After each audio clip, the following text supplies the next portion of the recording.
Glória de Deus. Salmo número 19, versículos 1 a 6, diz o seguinte, queridos irmãos: os céus proclamam a glória de Deus, e o firmamento anuncia as obras das suas mãos.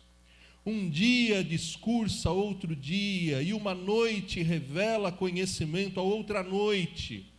Não há linguagem, nem há palavras, e deles não se ouve nenhum som.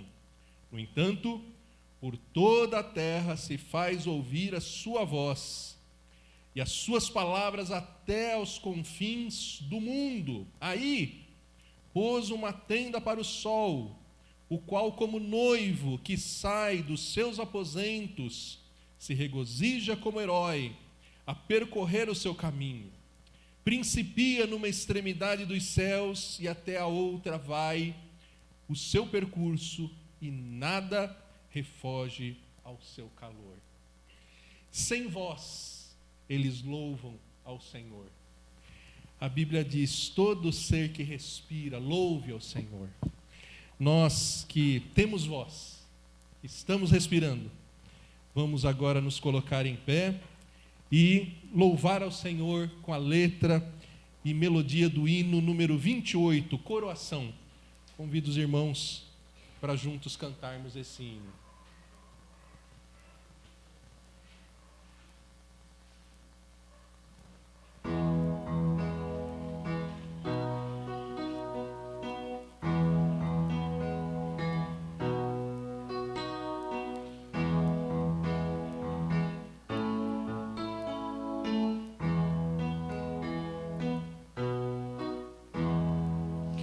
Tuas obras te coroam como um halo de esplendor. Astros, anjos, céus entoam hino eterno a ti, Senhor. Campos, matas, vales, montes, verde outeiro e verde mar. Aves e sonoras fontes formam coro singular. Nós mortais por ti remidos, Deus de glória, Deus de amor, corações aos céus erguidos, celebramos teu louvor. Revelaste amor profundo, insondável, sem igual, enviando Cristo ao mundo a vencer por nós o mal.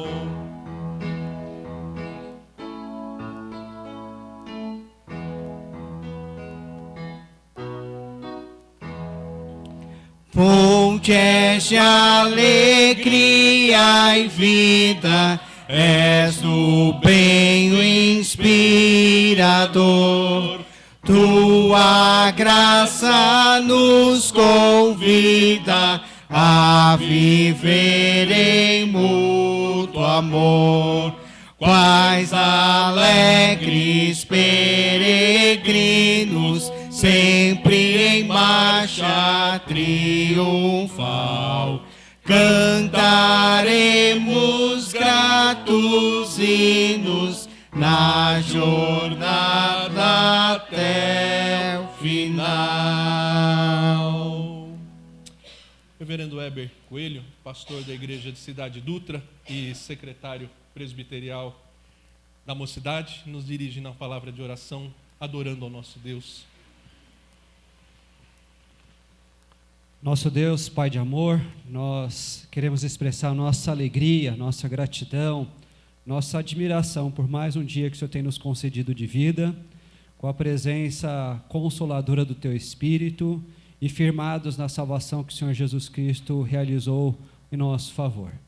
Também expressamos, ó Deus, a nossa alegria por podermos estar reunidos com outras pessoas que foram alcançadas também pela Tua graça e que, como nós, fazem parte do corpo de Cristo, do teu povo, podendo se reunir com igrejas locais de endereços diferentes, mas como um só povo, nesse momento de louvor, de adoração, de edificação, de comunhão com os irmãos em Cristo e também de trabalhos, de servir ao Senhor com aquilo que são as nossas responsabilidades, as nossas lembranças, recordações, relatórios e também alvos para o próximo ano.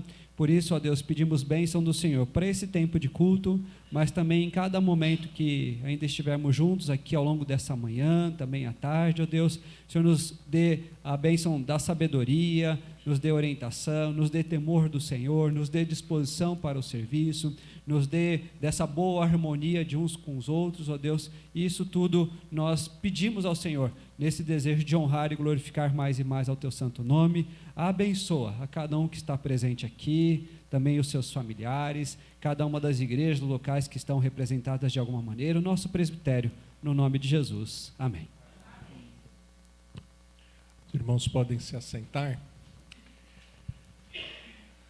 E esse Deus que se revela na criação, despertando em nós essa responsabilidade de adorá-lo, de bendizê-lo, ele também se revela de uma forma especial na sua lei, na sua palavra. E a continuidade da leitura do Salmo 19, convido os irmãos a novamente olhar o Salmo número 19, desta vez, os versículos 7 a 14, nos falam disso. Assim diz o Salmo 19, versículos 7 a 14. A lei do Senhor é perfeita e restaura a alma. O testemunho do Senhor é fiel e dá sabedoria aos simples. Os preceitos do Senhor são retos e alegram o coração. O mandamento do Senhor é puro e ilumina os olhos. O temor do Senhor é límpido e permanece para sempre. Os juízos do Senhor são verdadeiros e todos igualmente justos. São mais desejáveis do que o ouro, mais do que o ouro puro depurado, e mais doces do que o mel e o destilar dos favos. Além disso, por eles se admoesta o teu servo em os guardar a grande recompensa. Quem há que possa discernir as próprias faltas? Absolve-me das que me são ocultas. Também da soberba guarda o teu servo, que ela não me domine. Então serei irrepreensível e ficarei livre de grande transgressão. A exemplo do que o salmista fez, dizendo que era incapaz de discernir as suas próprias faltas, no versículo 12, nós reconheceremos também diante de Deus essa nossa incapacidade, essa incompetência que temos para reconhecer os nossos pecados e, encorajados, exortados pelo Espírito de Deus, pediremos, com a letra do hino número 67, que o Senhor Deus sonde o nosso coração e nos conduza nesse arrependimento sincero, nessa contrição sincera, que convém diante de um Deus tão glorioso e honestamente reconhecendo que somos tão imperfeitos, tão pecadores, tão carentes da graça e da misericórdia de Deus. Mesmo assentados como os irmãos estão, mas fazendo da letra do hino Coração Quebrantado a nossa oração, cantemos esse hino, dirigido pelo nosso irmão seminarista Lucas, e após, eu mesmo vou dirigir a assembleia numa oração de adoração. Cantemos, irmãos.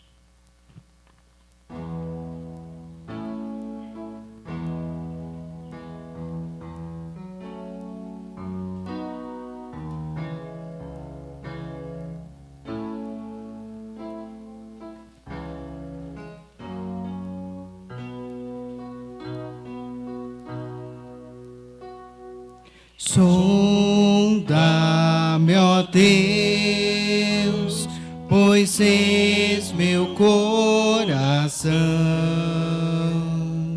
Prova-me, ó Pai, te peço em oração.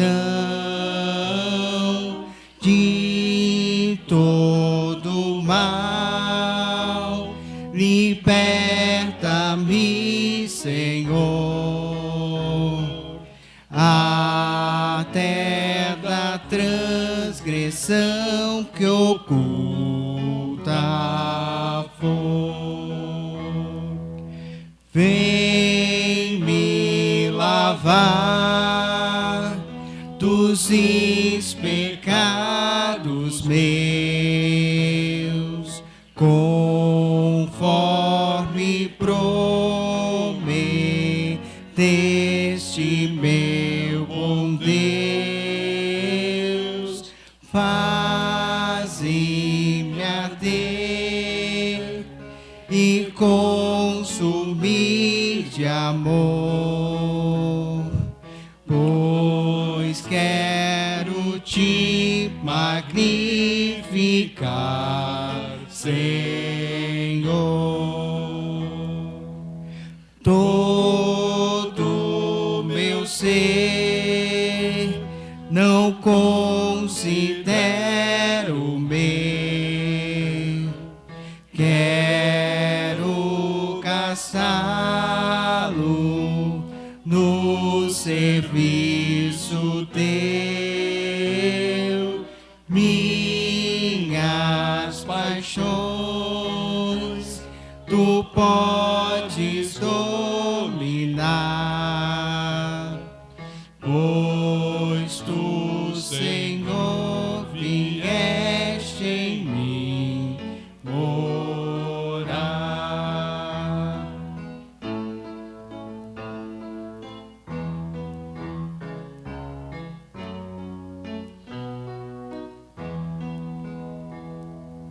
Lá do alto céu,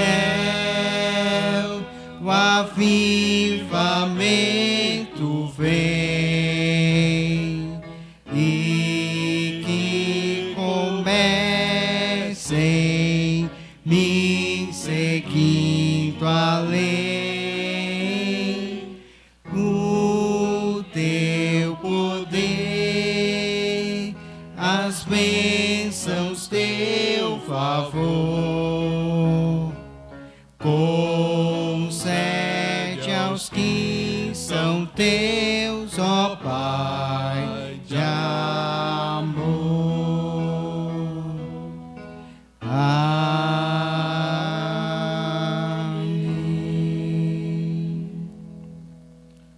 Oremos.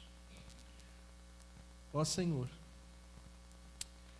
pedimos que o Teu Santo Espírito continue de uma forma inconfundível a nos convencer do nosso pecado, da justiça e do juízo, Senhor. Ó Deus, nós confessamos, ó Pai, que o que acabamos de cantar é aquilo que pedimos, que é nosso sincero desejo, que realmente o Senhor nos sonde, que o Senhor nos guie, que o Senhor nos purifique, nos santifique. Mas, ó Deus, tem coisas que cantamos que não temos conseguido colocar em prática, Deus. Por exemplo, o Senhor sabe que não temos conseguido uma dedicação total e integral no serviço Teu, ó Pai. O Senhor sabe, ó Deus, que muitas e muitas vezes nos ocupamos, nos preocupamos, ó Deus, com aquilo que não tem a ver com o reino de Deus e com a sua justiça, Senhor. E por isso tantas vezes, ó Deus, sofremos em consequência, ó Deus, de prioridades mal estabelecidas, de atitudes, de decisões, ó Deus, que te entristecem, que te desagradam e que repercutem, ó Deus, em consequências que causam sofrimento, Deus. Sofrimento em nós, sofrimento em quem vive conosco, ó Deus. Tem misericórdia de nós, ó Pai. Tem misericórdia. Perdoa os nossos pecados, ó Deus. Nossas palavras, nossos atos, nossos pensamentos, nossos olhares, nossas ações, nossa falta de atenção, nossas omissões. Ó Senhor, perdoe, ó Deus, de tantas e tantas maneiras.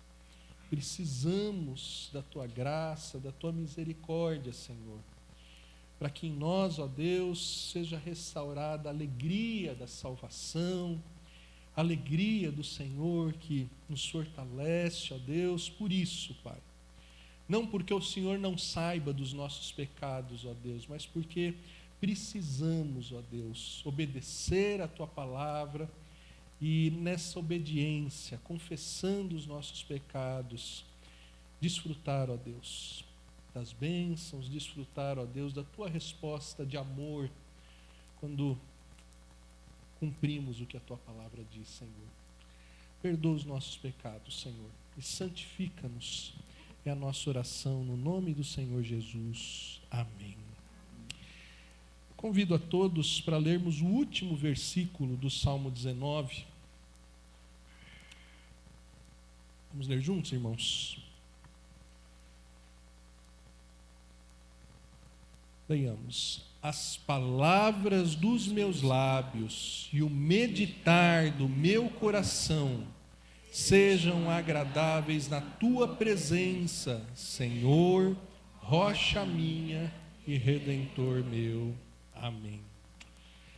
Certos, ó Deus, de que estamos diante de um Deus que em Cristo Jesus nos faz ter nova aliança, aliança em que o Senhor não se lembra jamais dos nossos pecados, nós passamos agora a responder ao Senhor um louvor. O Salmo 96, versículos 1 a 9, nos dirigem nessa resposta de louvor, nessa resposta alegre diante de Deus. Acompanhe a leitura do Salmo 96, versículos 1 a 9, meus irmãos. Diz assim o Salmo: Cantai ao Senhor um cântico novo, cantai ao Senhor todas as terras, cantai ao Senhor, bendizei o seu nome, proclamai a sua salvação, dia após dia, anunciai entre as nações a sua glória, entre todos os povos as suas maravilhas. Porque grande é o Senhor e muito digno de ser louvado, temível mais do que todos os deuses. Porque todos os deuses dos povos não passam de ídolos. O Senhor, porém, fez os céus. Glória e majestade estão diante dele, força e formosura no seu santuário. Tributai ao Senhor, ó famílias dos povos, tributai ao Senhor glória e força, tributai ao Senhor a glória devida ao seu nome, trazei oferendas e entrai nos seus átrios, adorai o Senhor na beleza da sua santidade, tremei diante dele todas as terras. Eu convido os irmãos a ficarem em pé e cantarmos o cântico de todas as tribos, e já informo aos irmãos que na sequência eu passo a palavra ao nosso irmão reverendo André Luiz Zanini, presidente do Presbitério Sudeste Paulistano e que é o mensageiro do Senhor nessa manhã para trazer a pregação, a exposição da palavra de Deus. Então cantemos e na sequência o reverendo André já está com a palavra.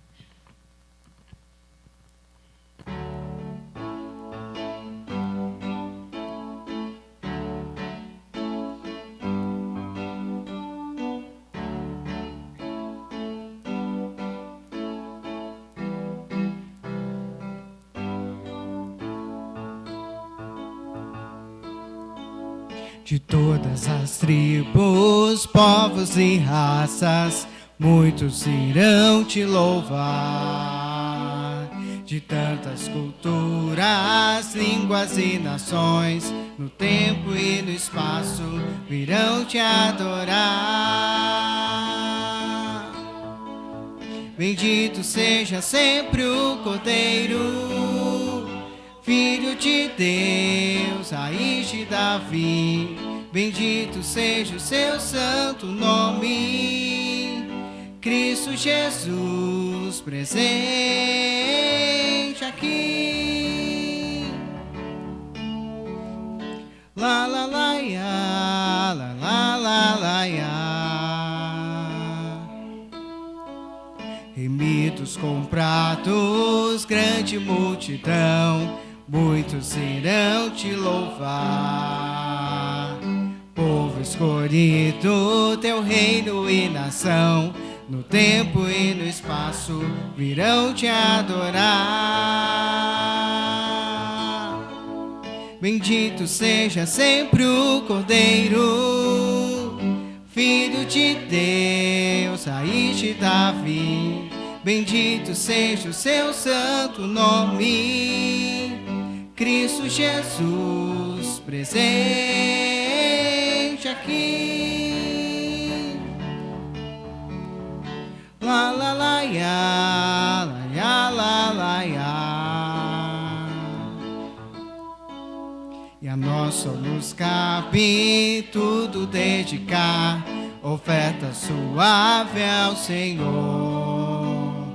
Dons e talentos queremos consagrar, e a vida no teu altar pra teu louvor.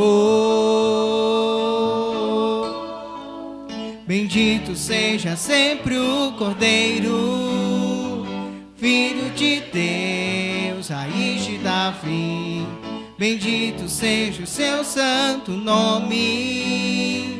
Cristo Jesus, presente aqui. La la la ya, la la la la ya.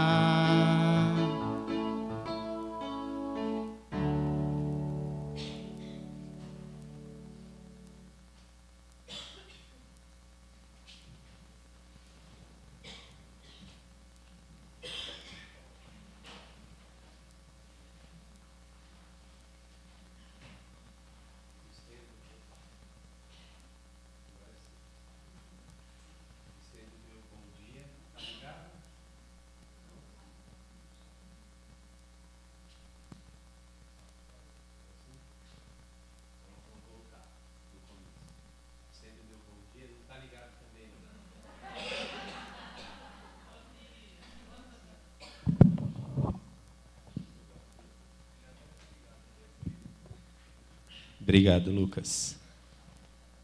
Agora vamos começar? Eu estendo meu bom dia a todos e estamos muito felizes com a oportunidade de estarmos reunidos aqui.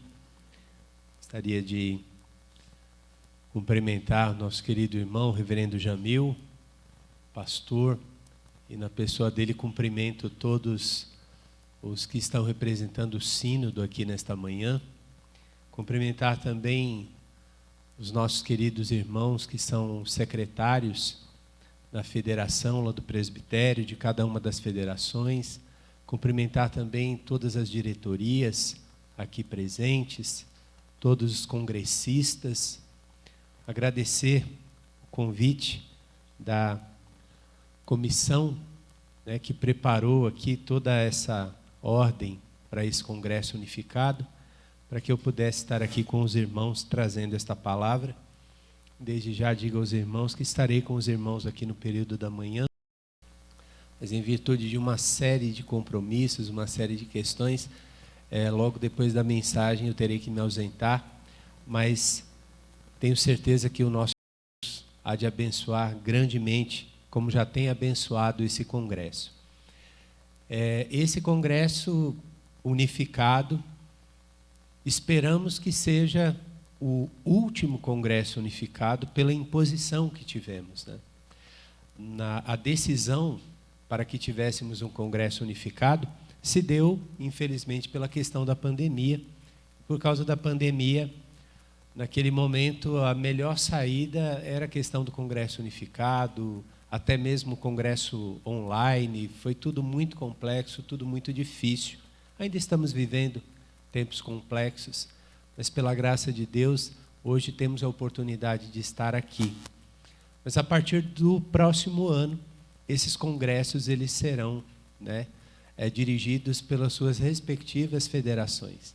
Aí cada federação vai poder se organizar e fazer o seu congresso de modo individualizado. Nada impede que, se as sociedades quiserem se unir para fazer um congresso unificado, o façam, mas não pela imposição do momento, mas que seja uma decisão realmente das próprias federações.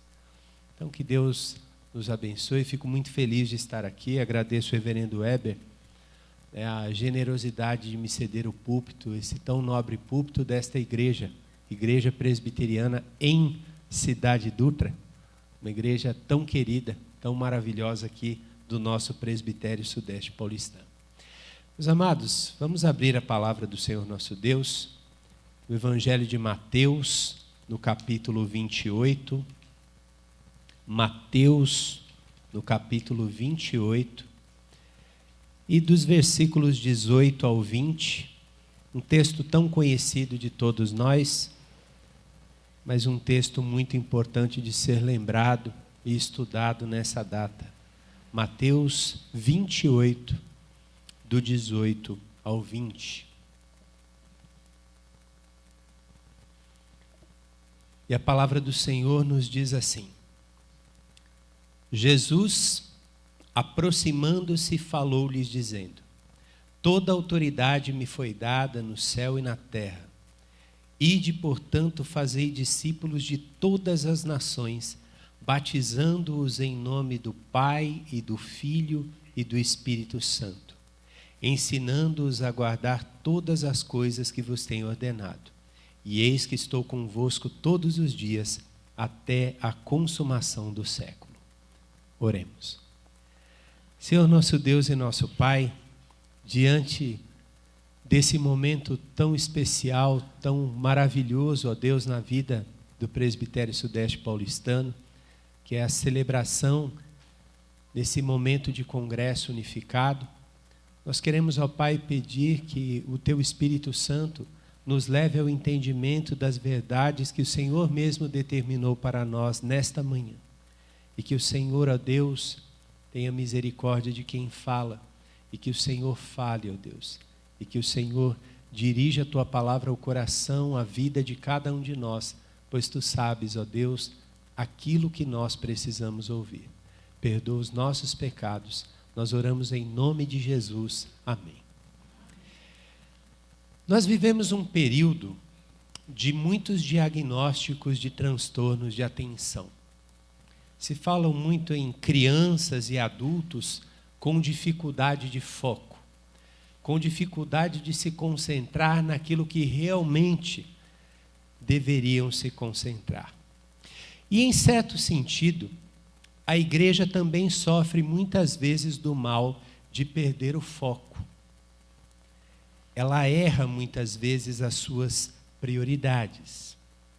E a Bíblia nos alerta para o risco das distrações e da perda do foco.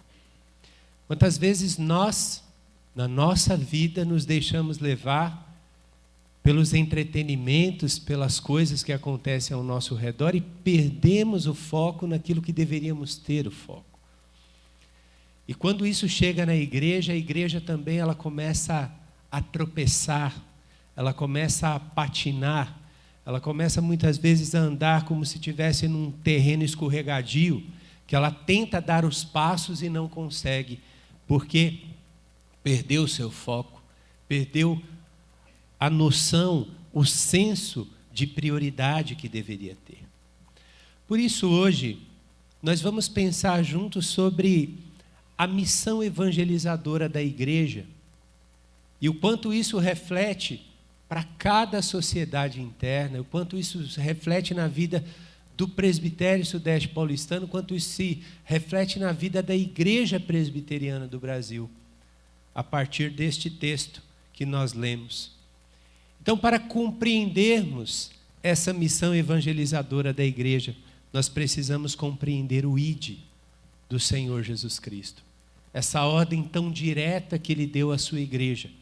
Uma ordem que não deve ficar esquecida 2000 anos atrás, mas uma obra que deve ser lembrada todos os dias até a consumação do século.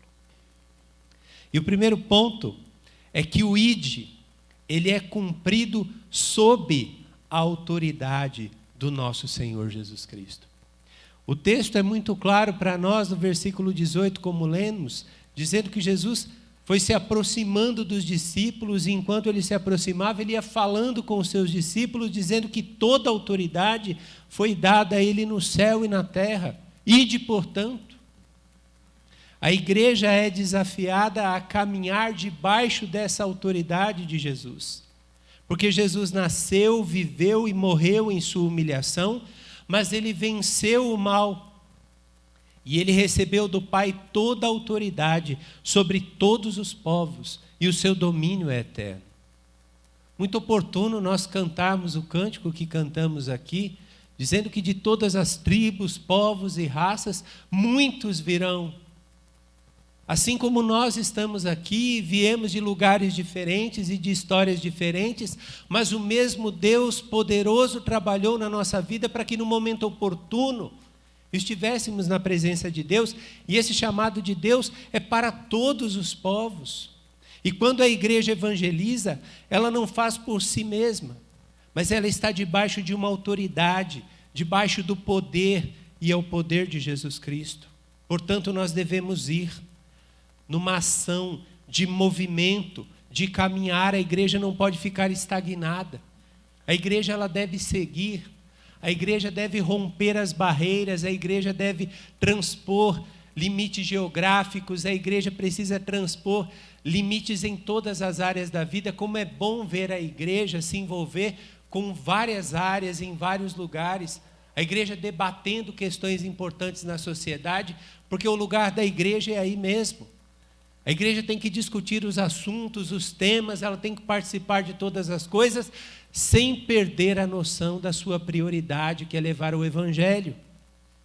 E nunca se esquecer que ela está debaixo de uma autoridade. E essa é a autoridade que vem do nosso Senhor e Salvador Jesus Cristo. A igreja não caminha por si mesma. E a igreja também não precisa ter medo das pressões. A igreja não precisa ter medo das perseguições, porque aquele que deu a ordem é poderoso para guardar e para cuidar da igreja em todo o tempo. Mas, além de nos lembrarmos que esse ID é cumprido sob a autoridade de Jesus, devemos nos lembrar também que o ID é para fazer discípulos para Jesus. O versículo 19 diz: fazei discípulos de todas as nações. E fazer discípulos não é apenas incluir o nome de pessoas no rol de membros da igreja. Não. Implica acompanhar, ensinar, treinar. Quando Jesus fala essas palavras, todos os que ali ouviam naquele contexto tinham em mente como que funcionava o processo de mestres e discípulos. Os discípulos caminhavam com os seus mestres. E ali eles aprendiam, no caminhar, no dia a dia, enquanto eles participavam das refeições, enquanto eles estavam ali fazendo as mais diversas atividades, eles estavam juntos e os discípulos acompanhando os mestres e aprendendo com eles. E nós devemos ensinar a serem discípulos de Jesus.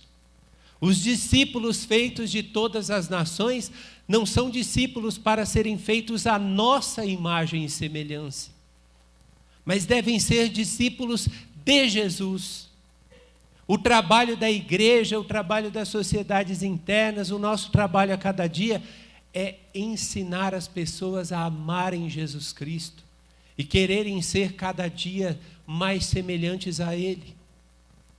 Nós não vamos criar discípulos do nosso gosto pessoal, ensinar as nossas próprias vontades, as nossas próprias preferências. Não. Nós também somos discípulos. Então são discípulos ensinando discípulos a aprenderem com o único Senhor e Mestre da igreja, que é Jesus Cristo. E esses discípulos de todas as nações. A igreja não deve fazer acepção de pessoas. Na hora de se levar a palavra de Deus, nós não devemos escolher o público que vai ouvir a mensagem. Nós não devemos escolher as pessoas que vão ouvir a mensagem. Às vezes nós olhamos determinado grupo de pessoas e achamos aquele grupo repugnante. Somos humanos e precisamos aceitar que muitas vezes é assim que pensamos. Olhamos para determinadas pessoas, determinados grupos, seja pelo posicionamento ideológico, seja pelo estilo de vida, ou seja pela aparência, e olhamos para essas pessoas e dizemos, não gostamos dessas pessoas. Mas quando nós olhamos para os exemplos do Senhor Jesus Cristo levava a palavra sem acepção. Para as pessoas desprezadas, as pessoas que estavam marginalizadas naquela época, para as pessoas que tinham realmente um comportamento imoral. Mas Jesus Cristo levava a palavra a todos, e a igreja deve levar a palavra a todos, e que nós, ao cumprir esse ide do Senhor Jesus, jamais façamos qualquer tipo de acepção de pessoas, porque nós devemos levar a palavra para todos. Mas o ide, além de ser cumprido sob a autoridade de Jesus, e sendo ele para fazer discípulos para Jesus, o ide também é para batizar em nome do Pai, do Filho e do Espírito Santo, como diz o final do versículo 19. A Trindade está posta aqui. Pai, Filho e Espírito Santo colocados em pé de igualdade como Deus único, santo e maravilhoso. Um Deus perfeito, se manifestando como Pai, Filho e Espírito Santo. E nesse momento aqui a igreja deve reconhecer que ela está debaixo de uma só fé, de um só batismo, em nome desta Trindade, em nome do Deus único. Muito mais do que um ritual, mas um passo de amor, fé e confissão diante de Deus para testemunho. Porque o batismo é muito mais do que um mero ritual. Mas o batismo é a exposição pública, a exposição visível da obra maravilhosa e perfeita que Deus fez no coração do homem, convertendo do seu mau caminho e levando arrependido, confessar os seus pecados e buscar uma nova vida em Cristo Jesus. É uma igreja que está debaixo de um selo, é uma igreja que está debaixo de uma promessa, é uma igreja que batiza, e o próprio batismo em si é um testemunho público para todas as nações, de que cremos no Senhor, e somos dele, pertencemos a ele. O ide também é para ensinar a vontade de Jesus. No versículo 20, a primeira parte diz, ensinando-os a guardar todas as coisas que vos tenho ordenado. O ensinar aqui, ele não é informativo. mas formativo. A informação, ela acumula conteúdos. Já a formação envolve conhecimento e envolve prática. Conhecer e obedecer à vontade de Jesus, não meramente de forma teórica, mas é um conhecer e obedecer no dia a dia de forma prática. Nós muitas vezes nos preocupamos com o conhecimento teórico, e o conhecimento teórico é muito importante, porque teoria e prática não podem ser separadas, elas fazem parte de um mesmo entendimento, de uma mesma aprendizagem. Você não pode desprezar a teoria e você não tem como desprezar a prática. Porque aquele que teoriza sem a prática, ele não faz o que deveria fazer. E aquele que pratica e não teoriza, ele muitas vezes, na sua afobação, faz o que não deveria fazer. Por isso que é importante que a igreja cresça na graça e no conhecimento do nosso Senhor e Salvador Jesus Cristo. As sociedades internas da igreja devem ser lugar de conhecimento, lugar de crescimento espiritual, lugar de aprendizagem da palavra de Deus, da teologia sadia, santa, saudável, uma teologia que leva à glória de Cristo, ao crescimento espiritual, mas sempre no sentido de trazer formação, que é o que vai fazer a diferença na vida das pessoas. Nós precisamos ser desafiados e nos desafiarmos todos os dias a transformarmos o entendimento que temos da palavra de Deus em prática viva. Porque se não fizermos isso, a palavra de Deus se tornará na nossa vida apenas e tão somente um livro de literaturas diferentes, de conteúdos diferentes, um livro maravilhoso, mas que não faz mudança, que não traz mudança para a sua vida. Um exemplo simples, grosso modo, é como se você tivesse uma receita de bolo na sua casa, e aí você tem lá a sua receita no papel e você guarda aquela receita dentro de uma gaveta. Não vale nada se você não pegar aquela receita, colocar a mão na massa, literalmente, nos ingredientes, e começar a preparar. Você não vai usufruir daquela receita se você não colocar em prática. Então nós somos desafiados a esse ensinar, mas não é um ensinar que é um ensinar para o outro, é um ensinar para mim e para o outro, é um ensinar mútuo, que enquanto eu ensino, eu vivo, eu aprendo, eu cresço, porque enquanto eu estou ajudando a formar o meu irmão, eu também estou trabalhando na minha própria formação. Mas além do ide ser cumprido debaixo da autoridade de Jesus, para fazer discípulos para Jesus, para batizar em nome do Pai, do Filho e do Espírito Santo, para ensinar a vontade de Jesus, o ide, ele é cumprido debaixo da presença perene do nosso Senhor Jesus Cristo. O final do versículo 20 traz uma das promessas mais maravilhosas da palavra de Deus, quando diz: e eis que estou convosco todos os dias até a consumação do século. A igreja não está só. Mesmo nos piores momentos da história, quando a igreja sofreu as piores perseguições, Jesus sempre cuidou da sua igreja. Jesus, ele voltará como Rei dos Reis e Senhor dos Senhores, e aí estaremos com ele para sempre, em toda a plenitude daquilo que ele dará para os seus filhos. Mas enquanto nós estivermos aqui, não nos esqueçamos de que Jesus continua conosco, ele está conosco sempre.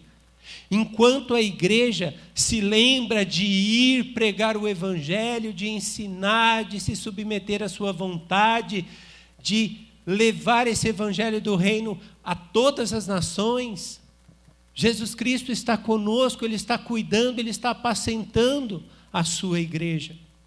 Nós não estamos sozinhos. Nós estamos debaixo dessa proteção, desse cuidado, do olhar perene do olhar constante do Senhor sobre a nossa vida. Por isso, meus irmãos, cada sociedade interna, cada federação, o presbitério, a Igreja Presbiteriana do Brasil, deve focar nessa missão evangelizadora sem fazer aqui aquela distinção. Não é só isso que a igreja faz, evidentemente. A igreja tem muitos trabalhos, a igreja adora, a igreja tem a sua missão social, a igreja tem muitas coisas a fazer, mas a igreja não pode se esquecer de que ela existe para levar o evangelho do reino. Qual seria a razão de estarmos aqui, de termos esse imóvel bonito, ou tantos imóveis bonitos como temos em cada uma das igrejas aqui representadas, os recursos que Deus tem nos dado, se não pudermos usar esses recursos para levar o evangelho do reino? Sabe por quê, meus queridos e minhas queridas irmãs? Porque nós vivemos tempos muito confusos, nos quais as pessoas elas querem confundir as coisas, querem colocar muitas vezes a política no lugar da religião, ou a filosofia no lugar da religião, ou costumes no lugar da religião. Não. Nada substitui a pregação do evangelho. E o que vai trazer a salvação é o evangelho, porque a Bíblia diz que o evangelho é o poder de Deus manifestado ali na pregação, que é o que traz verdadeira mudança ao homem. Não é o conhecimento filosófico que muda o homem. Não é a filosofia política da pessoa que vai mudar a pessoa, que vai fazê-la ir até Jesus Cristo. Mudar no sentido espiritual, vocês estão entendendo o que eu estou falando? Não é o caminhar político de alguém que vai dizer se a pessoa recebeu a Cristo ou não como Salvador. Mas o que vai trazer salvação à casa da pessoa é a pregação do Evangelho. Por isso, nada substitui a pregação do Evangelho. Todas as outras coisas, elas serão acrescentadas a partir do momento que busquemos em primeiro lugar o reino de Deus e a sua justiça. E a pregação do Evangelho é, se me permitem usar aqui, eu estou falando tanto de bolo, parece que eu estou com vontade de comer um bolo. Mas a cereja do bolo de se buscar o reino de Deus é a pregação do Evangelho de Cristo. É a pregação do Evangelho de Cristo.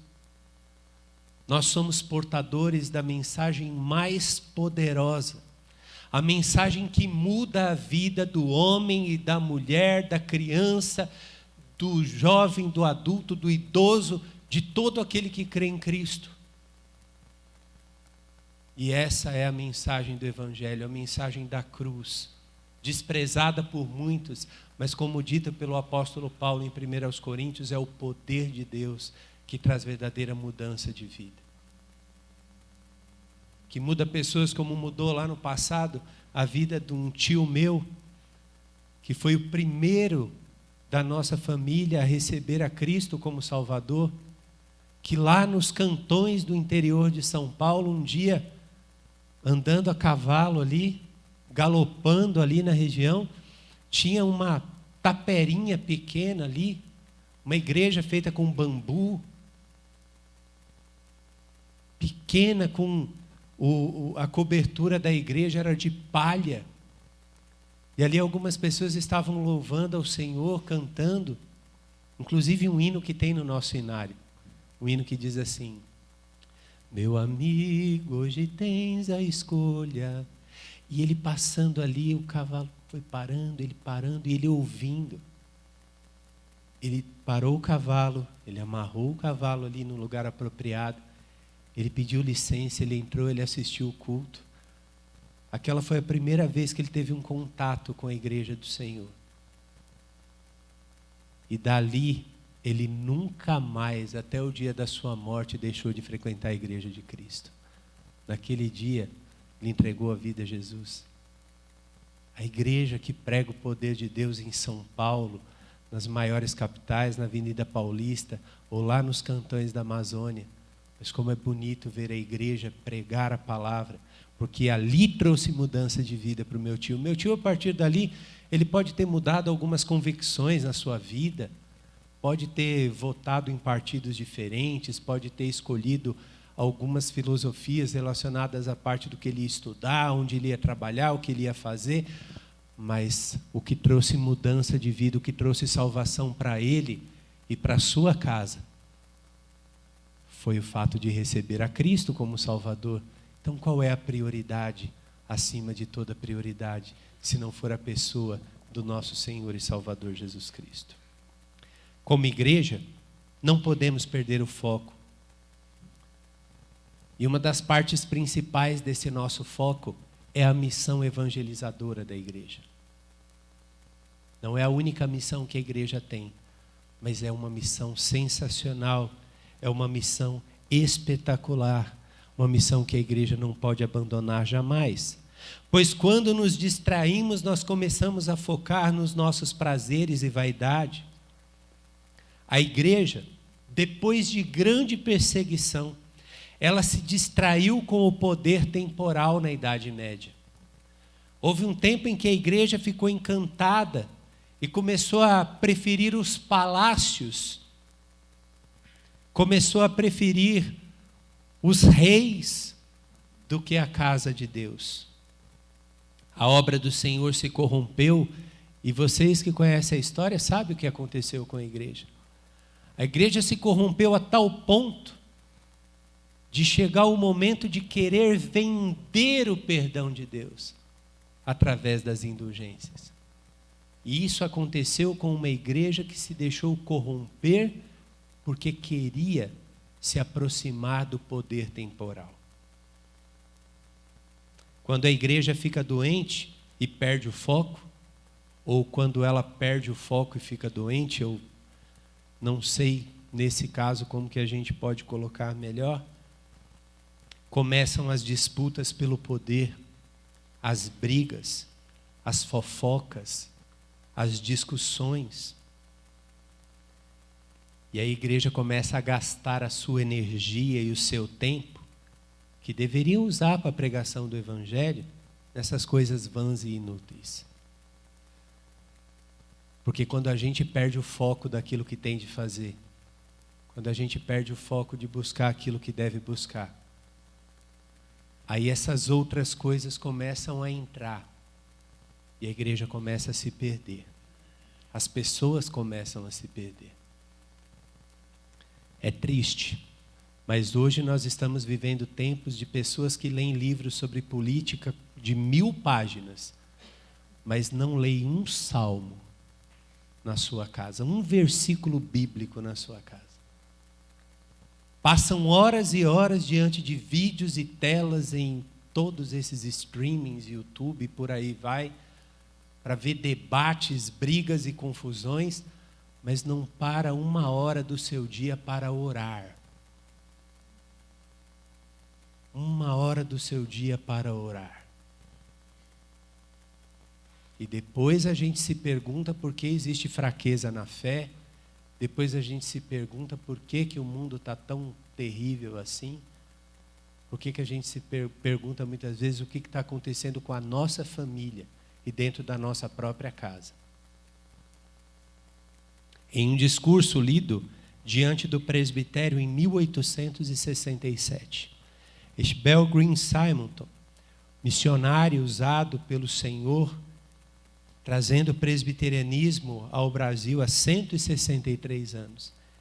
Ele nos alertou, e isso está disponível no Diário de Simonton, nas páginas 180 a 181, dizendo que toda a pregação feita por palavras, quer pronunciadas do púlpito, quer impressas em uma folha ou livro, pode ser rebatida por outras palavras. Mas uma vida santa não tem réplicas. Você entendeu o que o pioneiro disse aqui? Ele falou que nós podemos ter muitas palavras, falar e falar e falar, mas se a nossa vida não combina com aquilo que nós estamos falando, não vai adiantar nada. Nesse mesmo contexto, nesse mesmo discurso lido diante do presbitério em 1867, Simonton ele fala que quando a igreja se esquece de evangelizar. E para Simon, a evangelização era a prioridade das prioridades. Ele diz que a igreja começava a definhar assim como uma árvore que apodrece por dentro. Você olha, ele faz essa analogia, essa metáfora muito interessante. Você muitas vezes olha para árvores, aqui em São Paulo a gente vê muito isso, árvores grandes e tal, e de repente bate um vento, a árvore cai, e por dentro ela está toda cheia de cupins, está apodrecida. E Simon, ele fala que quando a igreja esquece de evangelizar, ela pode cair e se destruir assim como uma árvore, que por fora está ali bonita aparentemente, mas por dentro está toda podre. Ela enfraquece. E no primeiro vento, na primeira tempestade, ela cai. Por isso, meus irmãos, que Deus nos ajude a não nos esquecermos desta prioridade, nos esquecermos desta missão maravilhosa dada à igreja, que é a missão evangelizadora que ela tem. As sociedades internas são uma bênção na vida da igreja. Eu digo isso porque em toda a minha experiência pastoral, as sociedades internas sempre abençoaram a vida da igreja. Mas tão importante quanto a sociedade interna se preocupar com as questões lá de dentro da igreja, as suas programações internas, que tudo isso é muito importante, tudo isso é maravilhoso, tudo isso edifica o corpo de Cristo, e existimos para isso também, mas que não nos esqueçamos de olhar para a pregação da palavra de Deus, de olharmos as sociedades internas como locais para receber pessoas para serem evangelizadas, para que possamos nos mobilizar na pregação da palavra de Deus, para apresentar Jesus aos nossos parentes, aos nossos amigos, às pessoas que estão próximas, às pessoas que estão longe de nós, mobilizarmos recursos, mobilizarmos oração, mobilizarmos trabalho para levar essa santa palavra de Deus, pois não se esqueça disso. O que vai trazer mudança de vida, o que traz salvação, é a palavra de Deus, é a pregação da palavra de Deus, é a ação do Espírito Santo na vida das pessoas. Que Deus nos ajude, que este congresso unificado continue sendo esta bênção maravilhosa na vida de cada um de nós. Amém.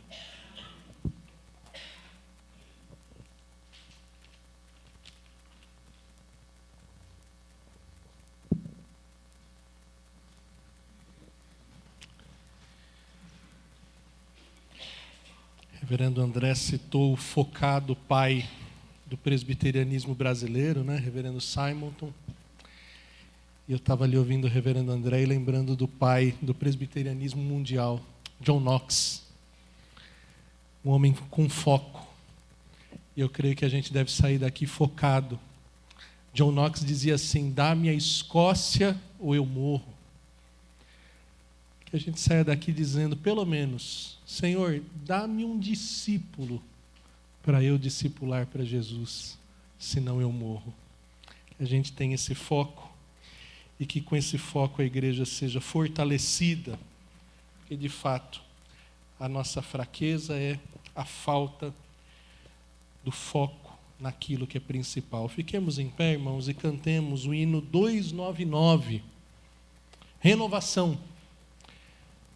Peçamos com a letra desse hino que o Senhor fortaleça em nós aquilo que realmente deve ser o foco, a prioridade, para a honra e glória do nosso Deus. E após cantarmos esse hino, convido o nosso irmão, reverendo Jamil, secretário sinodal do trabalho feminino, no Sino do Piratininga, para vir à frente, nos dirigir na oração final, impetrar a bênção apostólica, a qual responderemos cantando o Amém Tríplice.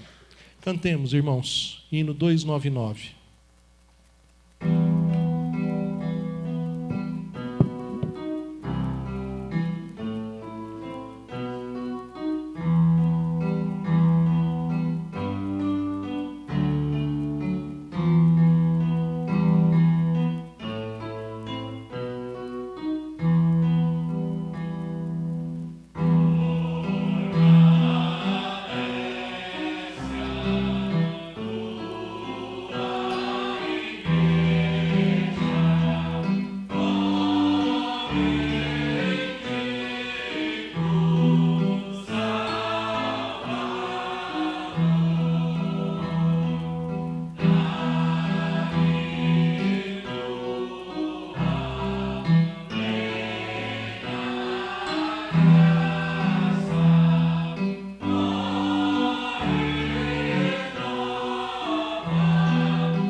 Oremos.